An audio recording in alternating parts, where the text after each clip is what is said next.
Je m'appelle Anna, j'ai 17 ans.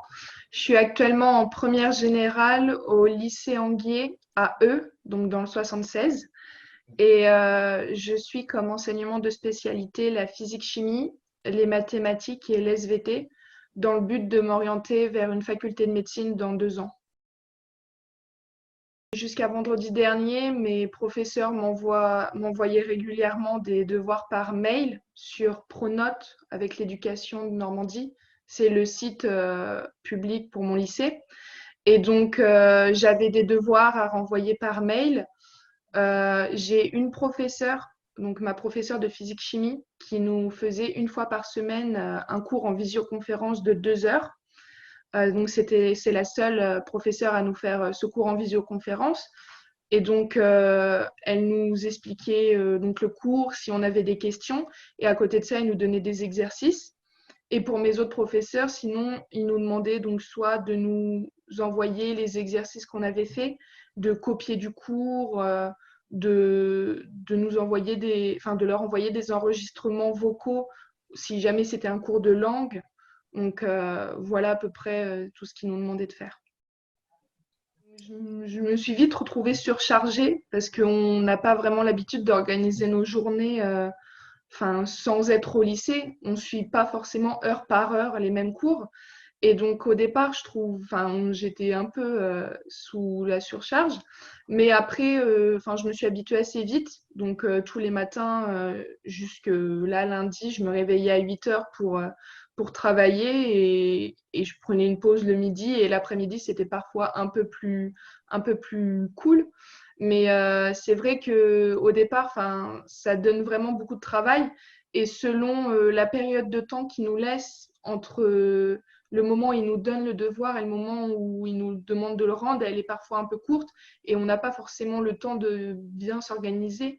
Mais sinon, maintenant, ça va mieux. Du coup, j'ai bien trouvé un bon équilibre dans mon temps personnel et le temps où je dois travailler. Mais à côté de ça, c'est plus compliqué dans le sens où on n'a pas les professeurs face à nous pour leur poser des questions. De mon point de vue, j'ai l'impression que si jamais j'envoie trop de messages pour poser des questions par rapport aux cours ou aux exercices, j'ai vite l'impression que je suis peut-être en train de les déranger ou pendant qu'ils sont en train de faire autre chose. Ça, c'est un peu plus compliqué de ne pas avoir le professeur qui nous explique vraiment en réel.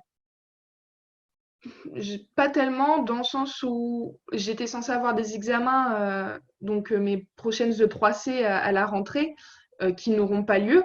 Et je travaille en continu, ce qui fait que le fait que, par exemple, l'épreuve qu'on abandonne en fin d'année, se soit basée sur le contrôle continu, ça me dérange pas plus que ça parce que j'ai une moyenne plutôt bien.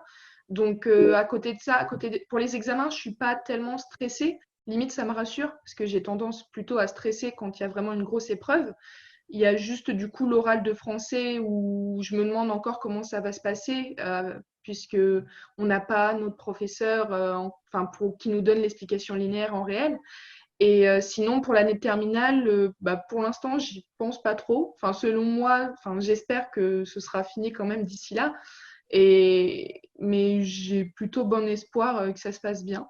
C'est sûr que c'est dur de ne pas voir sa famille ou ses amis. Je garde quand même contact avec eux par messagerie, grâce notamment à mon téléphone quand même. Et la famille, on se fait parfois des FaceTime. Mais c'est vrai que c'est compliqué de côtoyer tous les jours. Je suis avec ma mère, mon père et mon frère. Mais c'est quand même compliqué de côtoyer. Il y a vite des tensions quand même qui se créent, même qui partent de rien. Mais, c'est vrai qu'au bout d'un moment, on a quand même envie de changer un peu d'air. Ça va parce que je vis dans un village et j'ai un chien, donc je peux quand même aller la balader toute seule et tout ça pour m'aérer l'esprit. Mais c'est vrai que c'est compliqué d'être enfermé toute la journée parce qu'au moins quand on a le lycée, on a un but, on sort, on y va, on revient. Mais ça nous fait sortir, tandis que là, on est un peu enfermé et c'est un peu compliqué par moment, mais sinon, ça va plutôt bien. Ça va. Je sors balader mon chien ou j'aide mes parents. Mon père est agriculteur, donc il a parfois besoin de moi ou de mon frère pour l'aider dans ses activités. Sinon, je regarde des séries, je fais du sport. Enfin, on a un vélo d'appartement, donc j'essaie un maximum de faire du sport.